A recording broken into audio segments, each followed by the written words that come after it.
Last month, I went on a road trip to help my friend bcftr move across the country. The process of this involved me flying to Minneapolis, driving for 5 days across the country to Los Angeles, and then flying back home. Am I crazy for doing this? Yes. Now you might be wondering, why would you do this? I believe the conversation went something along the lines of this. I'm moving to LA soon, but I hate driving long distances. I like driving long distances.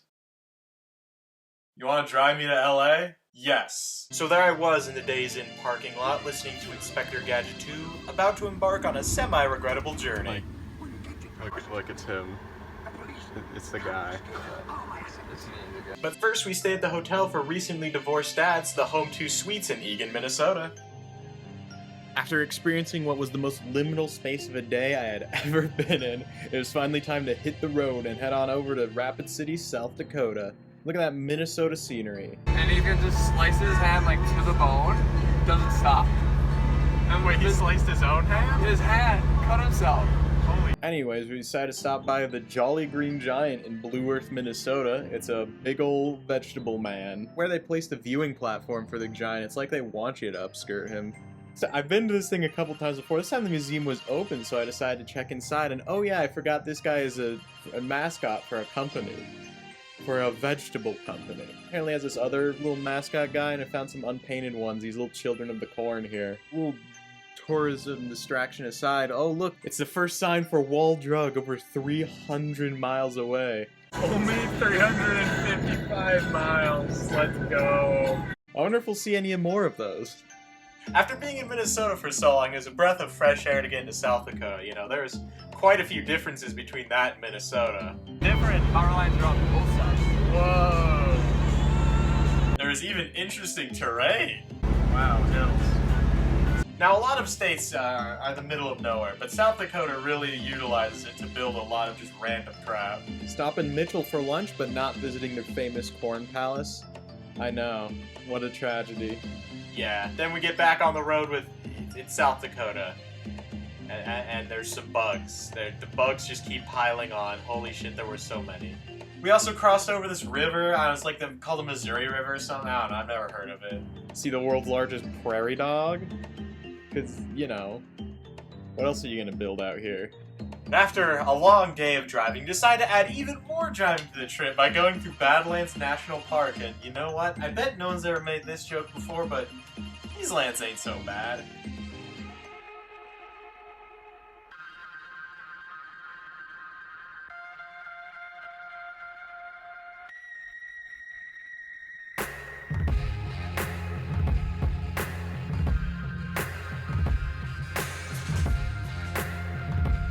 Drove through there, took a nice little scenic detour. After spending a lot of time in the flat, you know, it's good to see a change in scenery.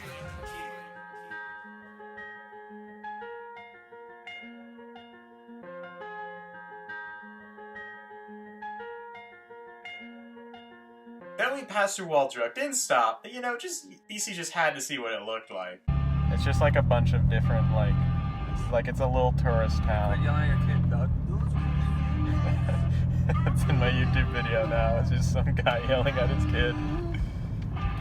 Jackalope Corner. That night we stayed in Rapid City at a little hotel with a nice view overlooking the town. And we made a new friend in our room. Wow, look at this little guy. There's also some welcoming art hung up on the wall. So we were traveling with a cat, right? The cat, whose name is Zanzibar, by the way, likes to hide in random places in the middle of the night. When we woke up in the morning, we found him in a slit under the mattress. And he was just like this sagging lump beneath the bed. I had to drag him out of there. Anyways, then we went to the Black Hills or something. I don't know. Then we went through Wind Cave National Park, but I didn't take any video of that, so, look at those hills. They look black, I guess. I don't know. Oh, look, we're leaving South Dakota already. The most interesting part of the 2 days so far, barely have any footage of. Solid work. As you can tell, we're approaching Nebraska, though. It looks even flatter and drier. But wait, what's this? There's a bend in the road, and the bend is in Nebraska? Excuse me? And there looks like hills in the distance? What's going on? Has everything I've been taught a lie? I'm sure BC doesn't have any previous animosity towards Nebraska. The rest of the state ain't like this. Yeah, I know.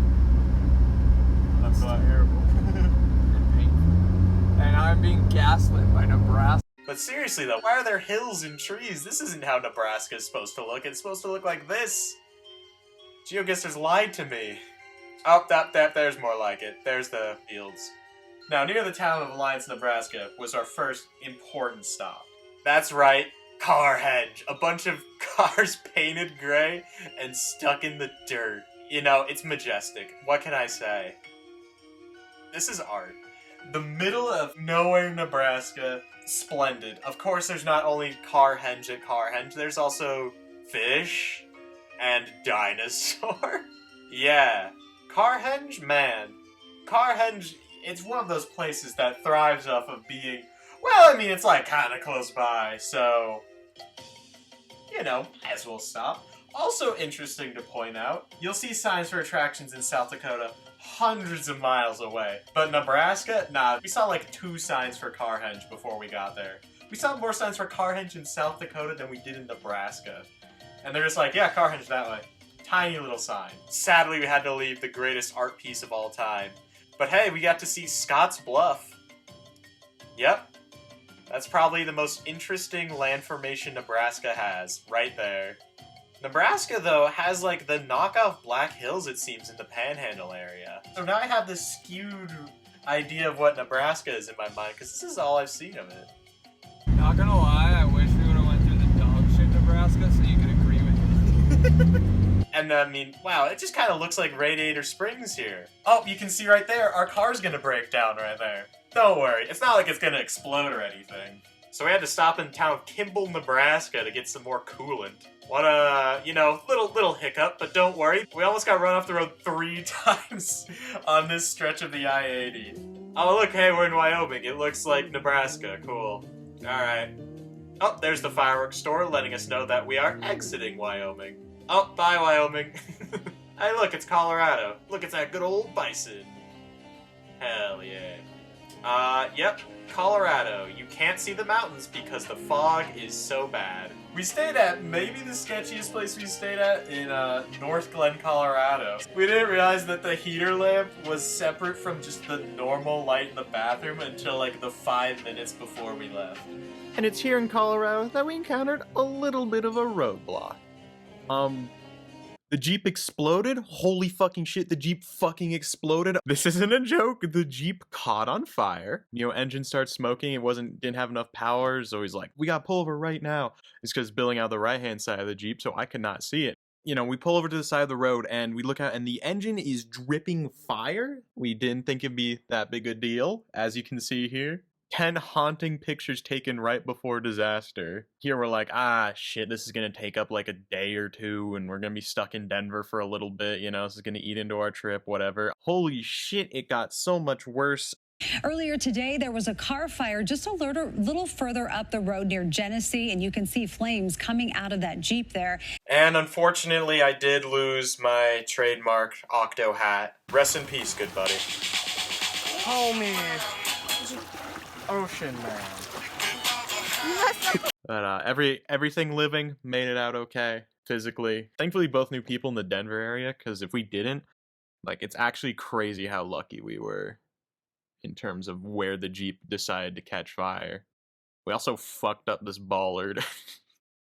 After that, it's like, you know, what do? You know, everything has changed. We had to get a rental. We just drove in that all the way to LA, and you know, even though these 2 days you're driving along some beautiful highways, there's just like this air. There's a moment the morning after where I'm like, oh, this is still real. This is still happening. You don't want to try and stew in the depressing fact that pretty much everything in the car burned up. We just had to keep going. You had to finish it out. You had, you know, because like, what are you gonna do? It's not like either of us had predicted this would happen or anything.